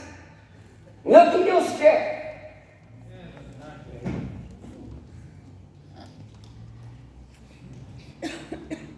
Essa é a primeira característica. Olha para o mundo, olha para as igrejas. Tem um crente que chega aqui e tal, aí não dá para aqui não, vou para outra igreja. Aí chega lá, não, parece que aqui não, vai para outra. Porque está buscando lugar para ouvir o que quer, não é o que Deus quer. Segunda característica, vai lá. Eu acho que ainda vai ter mais uma coisa. Olha lá, é estéril. Ela é estéril. Olha o verso 15, o verso 16 aí, por favor. Capítulo 3. Eu sei as tuas obras, que nem és frio nem quente, tomara que foras frio ou quente. Assim, porque és morto e não és frio nem quente, vomitar-te da minha boca.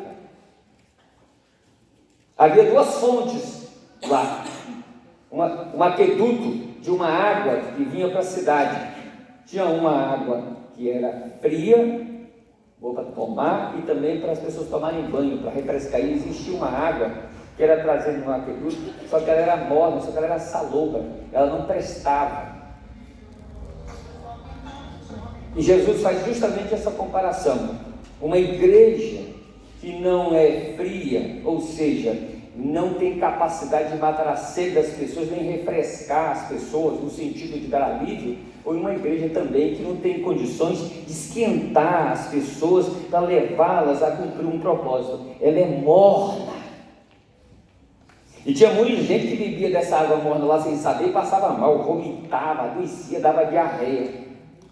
Igreja que não é quente e nem fria, igreja que não sabe ser o que Deus quer dela, vai adoecer. Não servia para saciar a sede, nem sarar o desejo. Próximo.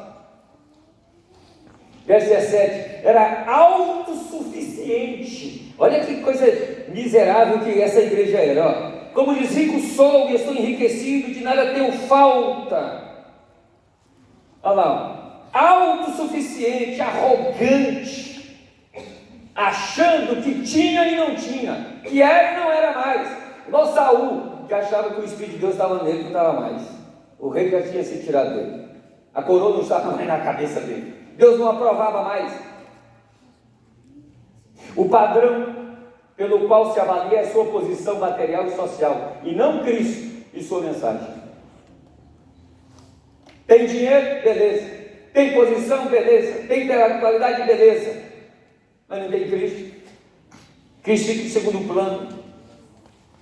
Continue, por favor. É agora que o bicho pega. Olha lá. Jesus avalia a igreja pelo evangelho. Verso 18. Aconselho-te que de mim compres ouro aprovado no fogo, para que te enriqueças, e roupas brancas para que te vistas, e não apareça a vergonha da tua nudez, e que unja os teus olhos com colírio para que vejas. O que isso significa? Significa lá as três coisas. Ó. Riqueza divina para a nossa pobreza espiritual. Essa igreja estava pobre espiritualmente. Segundo, vestes brancas de justiça para a nossa pecaminosidade. Portanto, aquela igreja não era mais justa, não tinha mais justificação, não tinha mais perdão de pecado. E terceiro, visão espiritual para a nossa cegueira. Portanto, aquela igreja estava cega, perdida. Continue, por favor. Eu estou correndo por causa do horário, tá, gente? Tem gente com fome aí, tem? Não. Característica número 4, ausência de comunhão. Verso 20. Eis que eu estou à porta e bato. Se alguém ouvir a minha voz e abrir a porta, eu entrarei, estarei com ele e ele comigo. Preste atenção lá. Jesus está do lado de dentro da igreja ou do lado de fora? Quem está batendo?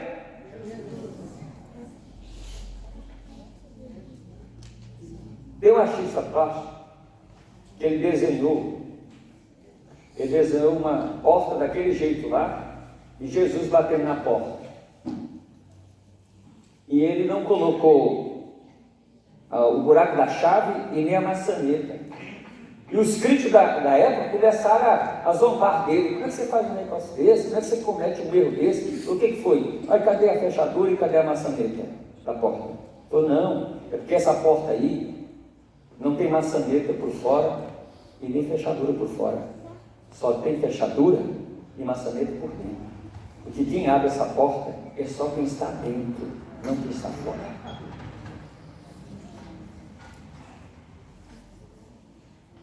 Você quer ver o que Jesus está fazendo nesse versículo? Jesus está falando uma coisa.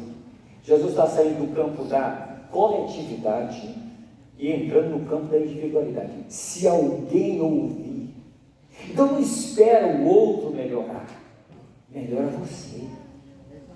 Não espera o outro ouvir, ouça você. Está tudo ruim, pastor, começa a ficar bom a partir de você. Ninguém faz, pastor, começa a fazer a partir de você, ou sangue de Jesus tem poder. A igreja chamada aqui, gente, é o arrependimento. Éfeso, voltar ao primeiro amor. Pérgamo, deixar a idolatria e a prostituição. Tiatira, deixar a idolatria e a prostituição. Sardes, deixar de viver de aparência, pois estava morta. E Laodiceia, estéril e sem comunhão verdadeira. Tudo isso. É sério isso, não é? É muito sério.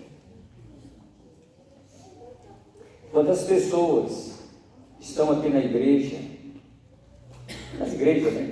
Eu já vivi em outros estados, no Pará, no Tocantins, no Brasil. Eu sempre trabalhei lá de líder, sempre.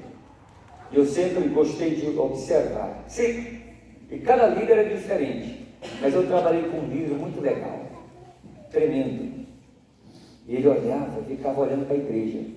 E ele me chamava para andar com ele. Eu observando ele, e ele me orientava e falava o que ele fazia. Ele fazia.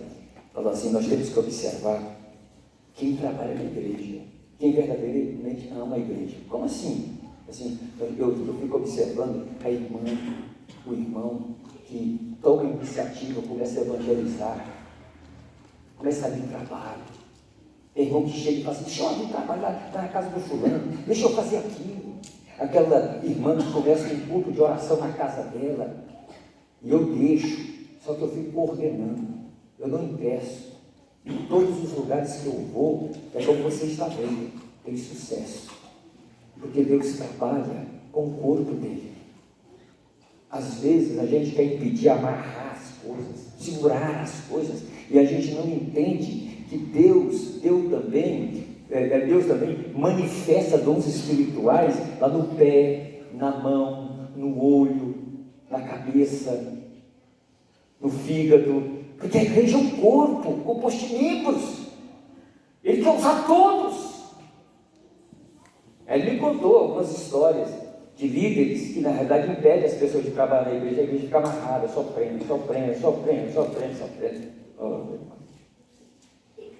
Em nome de Jesus, eu não vou falar que eu vou profetizar aqui, que o Senhor está mandando eu profetizar, mas eu quero orar por você e dizer, Senhor Jesus, levanta homens e mulheres nessa igreja. Homem e mulher para pregar lá na praça, lá na esquina do presídio, lá na praça do hospital. Levanta homens e mulheres com vontade de evangelizar, grupos familiares, para cantar, para tocar, para evangelizar. Levanta, para que essa igreja seja abençoada pelos múltiplos ministérios compostos no corpo de Cristo. Amém, meus irmãos? Tenho uma péssima notícia para vocês. Essas 7 igrejas, nenhuma delas existe mais. E foram fazer pesquisas por que ela não existe mais. Por que será que essas igrejas nenhuma existe mais? Sabe por quê? Qual é a última mensagem de Jesus para cada igreja? Quem tem ouvidos? Ouça quem? O Espírito. Você sabe por que a igreja nenhuma mais existe?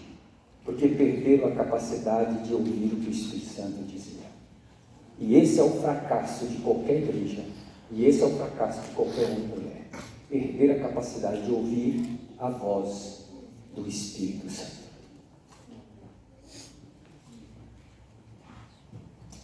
Feche seus olhos. Pai, obrigado. Eu quero agradecer essa noite que estivemos aqui reunidos por esse tempo. Foi rápido, mas nós colocamos tudo aquilo que nós preparamos para o teu povo essa noite. Eu não posso mudar ninguém, mas o Senhor sabe o desejo do meu coração. Como eu tenho um desejo de ver uma igreja dinâmica, Senhor. Como eu gostaria de ver uma igreja cheia do teu poder, cheia do teu Espírito, trabalhando sincronicamente, fazendo a tua vontade, Senhor, e a manifestação dos dons espirituais sobre a vida dela. Uma igreja que ame almas, que pregue, que ensine, que a alegria do teu Espírito esteja permeada no meio de cada membro desse corpo, Senhor. Que não haja mais fardo, que não haja mais canca, mas que haja fardo suave, jugo suave, fardo leve. Que não seja mais pela força do braço humano, de sabedoria humana, mas que seja na força e na dinâmica do teu Espírito, Senhor. Ó meu Deus, sara a tua igreja, Jesus. Sara a tua igreja, restaura a tua igreja. Liberta a tua igreja desse mundo, do materialismo, do humanismo, do ufanismo, da individualidade, da tirania. Liberta a tua igreja da cegueira espiritual. Liberta, Senhor. E faz a tua igreja voltar para os olhos espirituais, para o ouvido espiritual, para o sentir espiritual. Faz a tua igreja se levantar de novo como a coluna e baluarte da verdade, Senhor.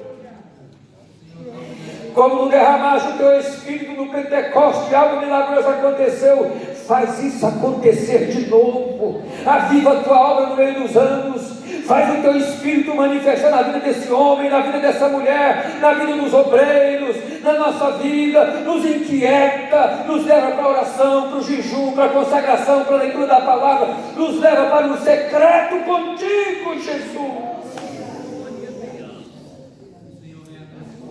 Traz cura àqueles que estão feridos. Sara esse coração ferido, Jesus. Sara essa mente ferida, Jesus. Sara esse homem ferido, Jesus. Sara, Jesus, esse homem e essa mulher decepcionados, tristes, perdidos, que não sabem o que mais fazer. Mas, Senhor, Tu és o bom pastor que acha a ovelha, coloca nos ombros e volta com ela para o retiro. Seja o nosso bom pastor, Senhor. Glória ao nome de Jesus. Você pode levantar a sua mão e você pode falar uma palavra para Ele essa noite. Ó Espírito Santo. Ó Espírito Santo. Ó Espírito Santo. Ó Espírito Santo. Só o Senhor pode fazer. Só o Senhor. E nós estamos dispostos que o Senhor faça. O coração que tiver aqui, a mente que tiver aqui, a vida que tiver aqui disposto, Senhor, vem sobre ele, vem sobre ela. Vem, Jesus, vem, vem, Senhor, vem, Senhor. Glória ao nome de Jesus. Glória ao nome de Jesus. Glória ao nome de Jesus. Amém, meus irmãos.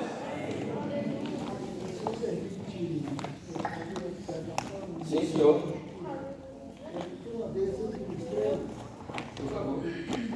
Uma vez eu ministrei que a igreja era a continuação do paraíso. E eu citei Gênesis, capítulo 3, versículo 22. Porque a partir daquele momento o homem não pôde mais ficar no paraíso. Pecou, porque o próximo passo seria o conhecimento da árvore e da vida. E na primeira igreja, que é o início, igreja de Efésios, no capítulo 2, versículo 7, a primeira promessa para o vencedor é comer da árvore da vida. Então eu queria saber se eu estava realmente correto com essa afirmação. Corretíssimo. Corretíssimo. Nós vamos comer desse fruto da vida. Aleluia. Pastor William, por favor. Obrigado, pastor Walter Martins. Amém, meus irmãos? Se vocês gostaram, volte segundo. Se não gostaram, volte a si mesmo. Graças a Deus. Glória a Deus. Meus amados, nós vamos agora ofertar. Eu quero pedir que um diácono traga o gasofilácio, por favor. Vamos cantar um hino, vamos ofertar e logo após a pastora Miriam precisa falar a vocês.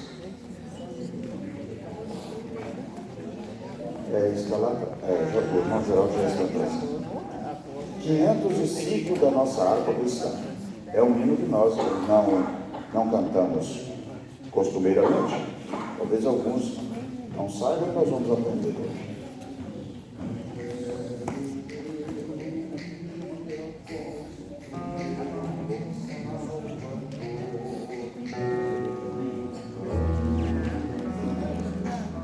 Isto. Aquele que sabe, por favor, cante para que nós nos alegremos neste momento do ofertório.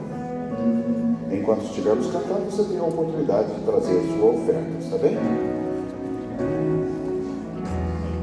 Anelo eu ouvir a voz do meu bom Salvador. Seus ditos são banquete de amor. Qual o maná celestial, vigor me dão também, me trazem sempre instrução do Mestre de Belém. As palavras do Senhor são palavras de vigor, me ensinam, me guiam, me trazem à luz as palavras de Jesus. Uma mais.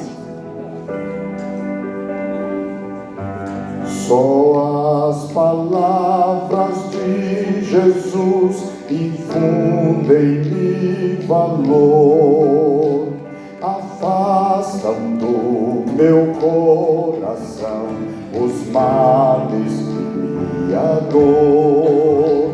A mansidão do Salvador me fazem conhecer o gozo divinal do céu, me trazem ao meu ser. As palavras do Senhor são palavras de vigor, me ensinam, me guiam, me trazem à luz as palavras de Jesus. Graças a Deus. Que bênção essas palavras. Na próxima segunda-feira estaremos aqui outra vez. Eu vou estar, e você? Vamos também convidar as pessoas. Alguém me disse na terça-feira passada, quando eu fui fazer uma visita, parece que segunda, eu não me lembro que dia foi, a pessoa me disse assim: o difícil é que vai esvaziar a terça-feira, né? Mas fazer o quê? É para o bem da obra, então vamos aceitar. Agora eu quero dizer a vocês que eu estou, é claro que eu não estou estudando com vocês a epístola de Tiago como esse estudo panorâmico do Apocalipse, né? Mas nós estamos estudando, extraindo alguns ensinos da epístola de Tiago.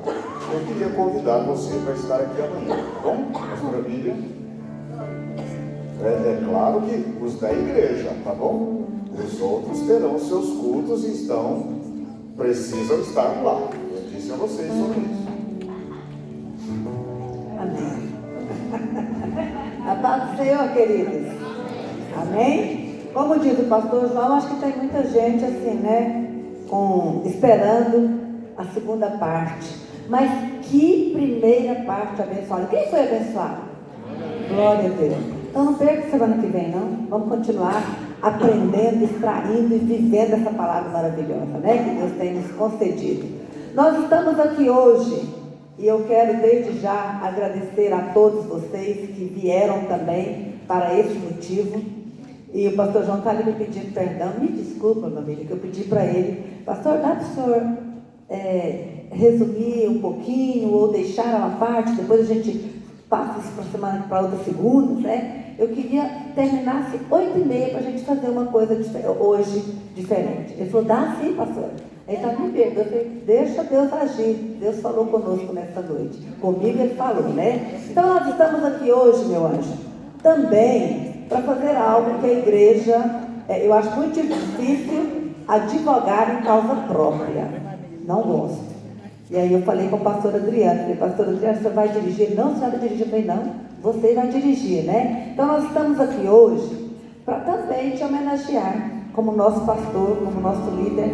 Hoje está fazendo mais um ano, né, de vida, mais uma, como dizia minha avó, mais uma era. E a gente está aqui, essa igreja que te ama, e estamos aqui para homenagear você pelo seu aniversário. Quero convidar o pastor Adriano, e desde já eu quero agradecer o pastor Adriano, todos os ministérios que se empenharam para nós realizarmos esse momento aqui de gratidão ao Senhor. Quando eu estava fazendo o convite ontem, eu disse que nós estaríamos aqui hoje para agradecer a Deus por todos os benefícios dele na vida do nosso pastor. Eu posso falar de cadeira, né? Eu tenho visto as lágrimas e o sofrimento do pastor William para dirigir e para fazer conforme é a vontade do Senhor nesta igreja. Então, que Deus abençoe cada um, leve o meu abraço, a minha gratidão, um beijo no coração de todos vocês, pastor Adriano. Glória a Deus. Cumprimento os irmãos com a paz do Senhor. Eu sei que nesta noite, irmãos, tem muita gente que gostaria de fazer uma homenagem ao pastor Luiz. E eu sei que todos nós também estamos alegres. Nós temos motivos para agradecer a Deus por ser liderado por uma pessoa como o pastor Luiz. Já está aqui há algum tempo liderando esta igreja. A gente tem visto o trabalho dele para nos ensinar, para nos guiar nos caminhos do Senhor. Mas como o tempo nosso não dá para todo mundo falar, eu queria convidar aqui algumas pessoas que lideram os ministérios nesta igreja, e eu queria que todos vocês viessem aqui na frente e um de vocês falasse em nome de todos. Eu quero convidar aqui o irmão Edivânio, o diácono Edivânio, que é líder de varões, a diaconisa Diolene, que é líder de mulheres, os irmãos do Círculo de Oração, Desperta Débora, e Culto de Oração, também venham cá à frente, por favor. Pastor Vitor, que lidera os jovens, o Ministério Infantil, liderado pela irmã Joyce, o Charber também vem cá, da Escola Bíblica Dominical, a irmã Kelly das Missões. E por último, nós vamos ter uma apresentação aqui das crianças, que estará também homenageando o pastor. Está faltando mais alguém aqui? Está. Irmão Elcio, o senhor também vem à frente. Irmão Elcio. Pastor Luiz Serra, vem à frente aqui também. O senhor também lidera a igreja do bairro Primavera. Agora é com vocês. Quem de vocês vai estar com a oportunidade de homenagear o pastor?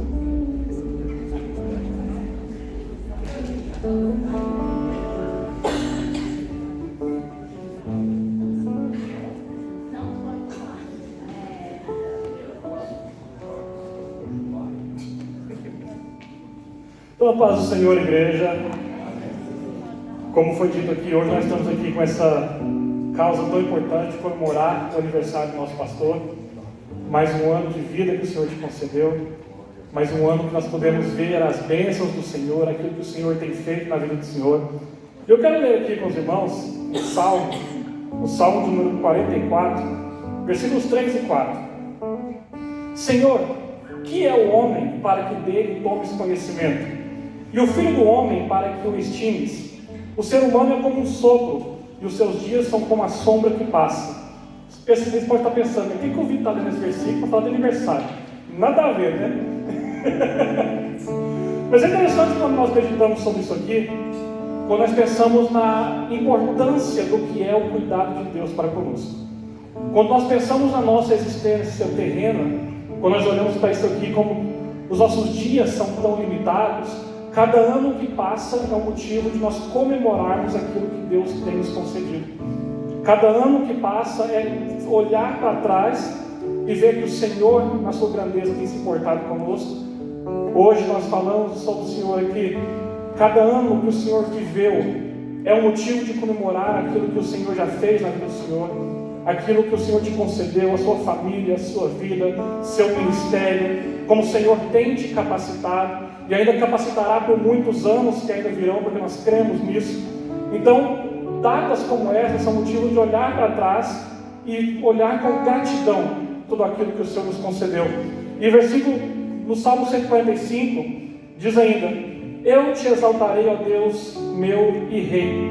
Bendirei o teu nome para todo sempre. Todos os dias te bendirei e louvarei o teu nome para todo sempre. Grande é o Senhor, muito digno de ser louvado, a sua grandeza é insondável. Tudo aquilo que o Senhor fez é motivo de nós agradecermos ao Senhor pela sua vida, pelo seu ministério, por tudo aquilo que o Senhor tem feito por essa igreja.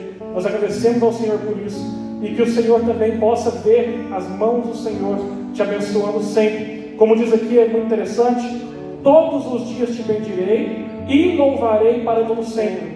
Todos os dias, enquanto nós vivemos essa vida terrena, que é passageira, bendizendo o nome do Senhor e olhando para a eternidade, para sempre louvar o nome do Senhor. Então que o Senhor continue te abençoando todos os dias, que o Senhor continue te dando essa capacitação, essa paciência para exercer esse ministério, essas bênçãos que o Senhor já tem derramado, para que um dia possa também viver toda essa eternidade na presença do Senhor. E nós queremos, em nome de todos esses ministérios, parabenizá-lo por mais esse ano de aniversário. Amém.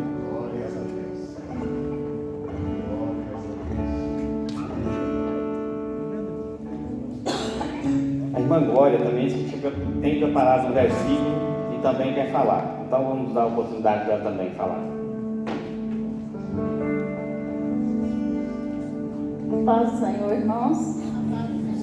Eu quero apenas ler uma parte só do versículo.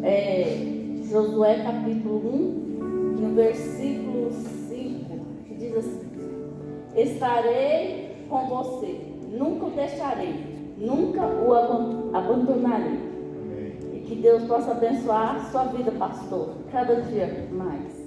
E aqui tem uma pequena lembrança no nome de todas as irmãs que frequentam o Desperta Débora.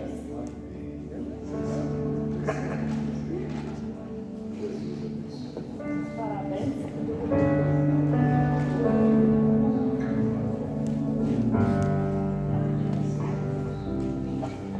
A paz do Senhor, amada igreja. Pastor, esse presente é em nome de todos os varões que amam o Senhor grandemente. Jesus abençoe a sua vida, como tenho de ter aprendido muito com o Senhor. Amém?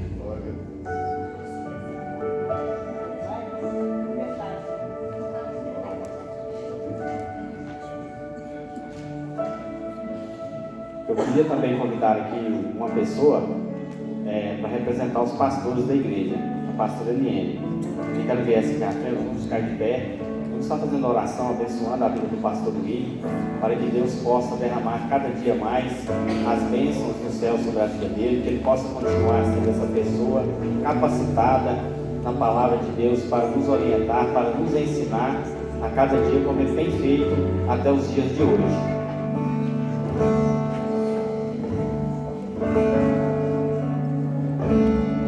A paz do Senhor Jesus, amém? Creio que, como eu, todos que estão aqui são gratos ao Senhor pela glória do pastor Luiz, não é?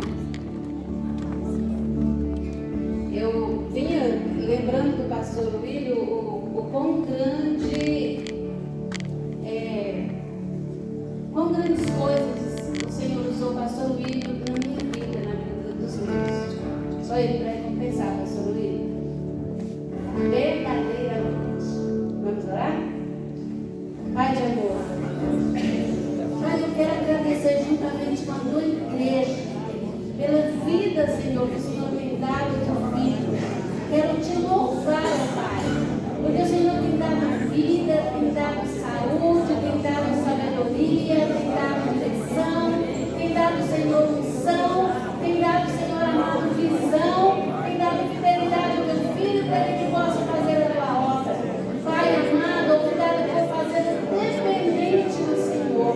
Eu quero te louvar e engrandecer o teu nome, juntamente com os meus irmãos, Senhor, por tudo quanto o Senhor fez na vida dele, trazendo, Senhor, desde que nasceu, sendo formado, preparado para o dia que se chama hoje, para esse tempo, Senhor, que o Senhor nos deu, onde ele, Senhor, veio pastoreado essa igreja, Senhor amado, sendo um instrumento de bênçãos nas tuas mãos, porque a igreja é tua, Pai, as ovelhas são tuas, Pai, e o Senhor tem mostrado como fazer de cada uma delas.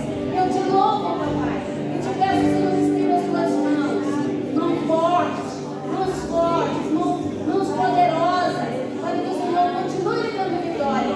Senhor, não é a força dele, mas é a tua, Pai, é na tua unção, na tua força, no teu poder. Pai, dá-lhe cada dia, cada instante, tudo que ele precisa, Senhor, que vem de ti. E dá-lhe também bênção, Senhor, para a sua família e todos os brasileiros. Em nome de Jesus, graças nós te pedimos. Amém. Glória a Deus. Aleluia. Agora está com as crianças.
A paz do Senhor.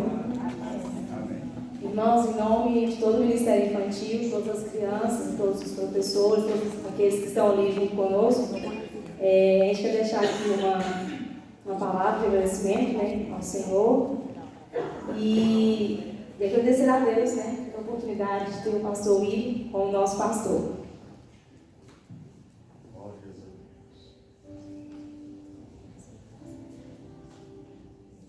Amado, oro para você que tenha boa saúde e tudo corra bem, assim como vai a sua alma.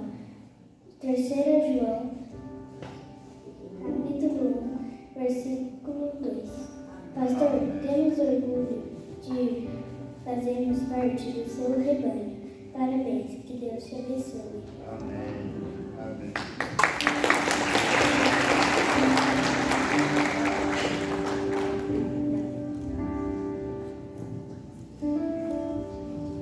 Vinde a mim os que estão cansados e oprimidos, que eu vos aliviarei.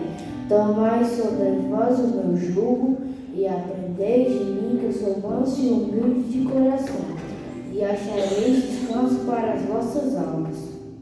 Porque meu jugo é suave e meu fardo é leve. Mateus 11, 28 a 30.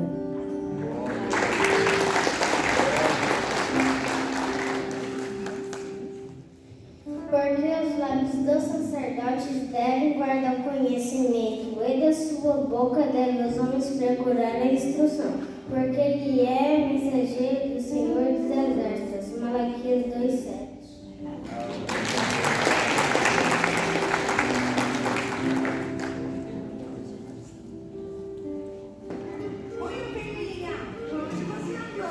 Não some não, que eu faço vocês só falta, não é, Nath? Esse meu pastor sente sim! Volta logo pra Cristo, vem! E o pastor contou 99 ovelhinhas contou e viu que uma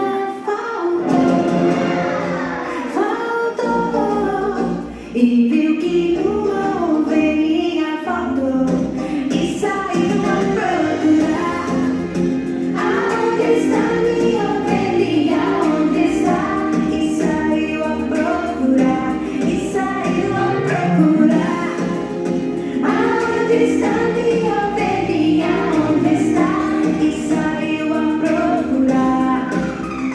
Mexe a mão, ovelhinha, mexe a mão, ovelhinha, mexe a mão, que o pastor vai te encontrar.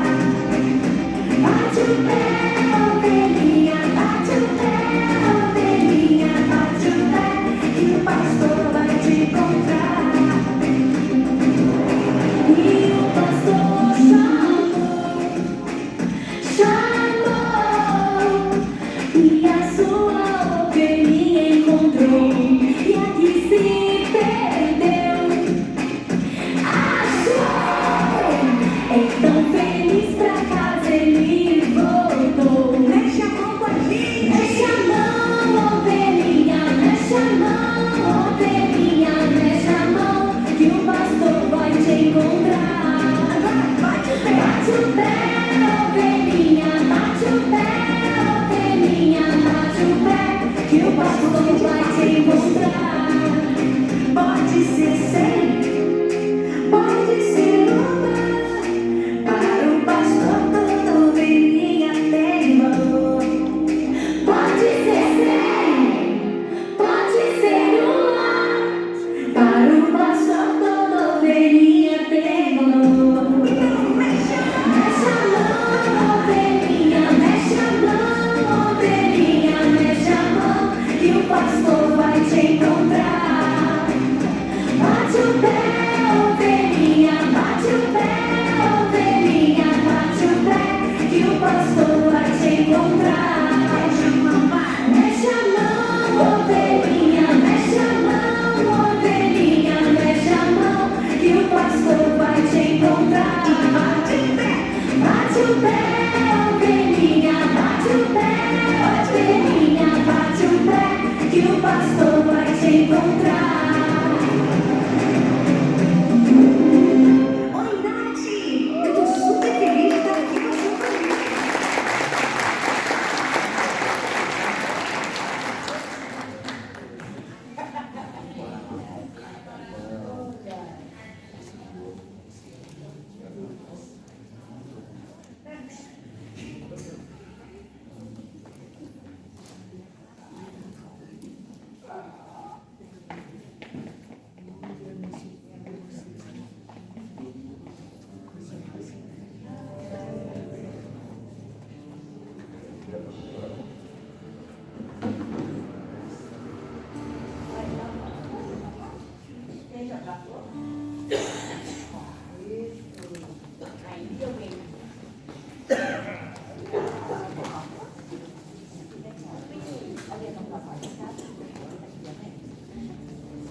Então os irmãos que gostam muito de cantar assim, ó, comer na casa do pastor.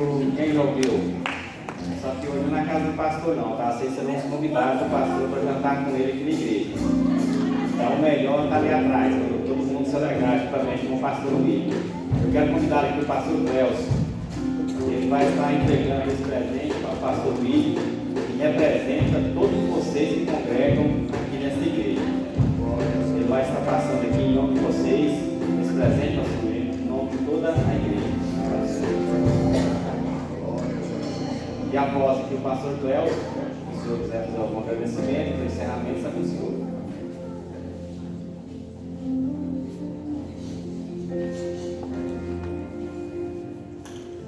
paz do Senhor, irmãos? Pastor, eu vou deixar para o senhor meditar Isaías 41, versículo 10. Amém? Em nome da igreja,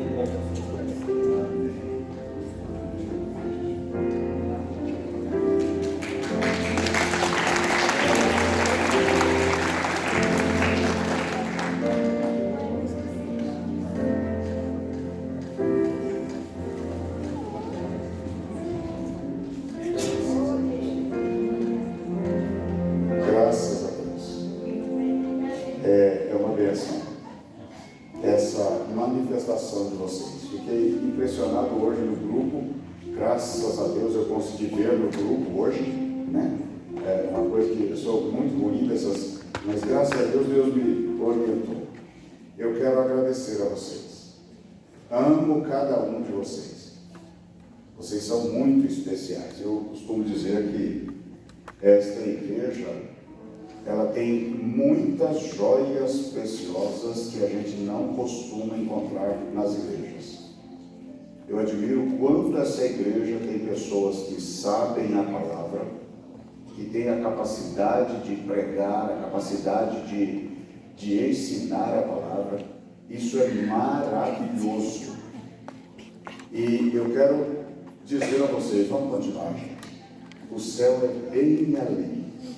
Nós vamos chegar no céu em nome de Jesus. Eu quero, se for possível, reconhecer cada um de vocês lá. Falar, esse aqui, ó, está falando da igreja. Esse era chamado pequeno. É claro que a gente não vai. Eu não creio que nós tenhamos essa condição para isso. Mas estaremos alegres na presença do Senhor. Vamos então orar? Mais alguma coisa? Então você já ora, pode ser? Irmãos, vamos dar uma instrução. Como o pastor tem orientado, a gente vai pedir muito que nós vamos dar a oportunidade para os irmãos da terceira idade fazerem a fila primeiro, tá? Para eles se servirem, e depois a família do pastor, porque hoje é aniversário dele, nós vamos homenageá-lo, né? E a gente já vai fazer o seguinte, nós já vamos orar aqui dentro, abençoando o alimento. Então, nós saindo, já vou lá autorizar para servir, porque o pastor tem pedido para esperar ele lá. Porque ele tem pedido, instruído-nos para a gente chegar lá, ele orar e servir o alimento. Então, nós vamos orar agora, agradecendo até mesmo pelo nosso horário. E os irmãos da terceira idade já vão ter a oportunidade de chegar na fila e já se servir, tá bom? Então tem lá, graças a Deus, nós arrumamos mesmo, tem lugar para todo mundo sentar e tem comida para todo mundo. Uma outra coisa que eu gosto muito de falar, que eu admiro o pastor Raimundo, ele diz o seguinte: pode comer quantas vezes você quiser, mas pode colocar no prato aquilo que a gente vai comer para nós não desperdiçarmos, tá bom? Então Deus abençoe cada um. Mais uma vez eu quero agradecer a cada um pelo carinho. Quando vocês demonstram esse carinho pelo meu esposo, demonstra por mim. Nós somos uma só carne. E eu fico muito feliz quando ele está feliz. E fico triste quando ele está triste também. Mas graças a Deus que hoje é noite de alegria. Quero agradecer a Ana Luísa, o Francis, a Mariana, o Vitor que estiveram aqui, né? Que Deus abençoe vocês. Muito obrigada pela presença de vocês. Feche seus olhos. Pai, queremos agradecer ao Senhor. Agradecer pela igreja, agradecer pelo que nós recebemos do Senhor nessa noite.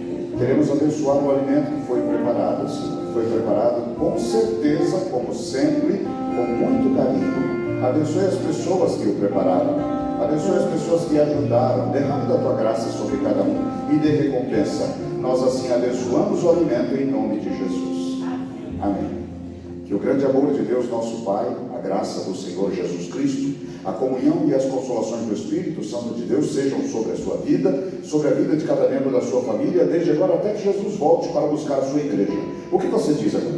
Amém. Amém. Vamos sair por essas portas com liberdade e a bênção do Senhor.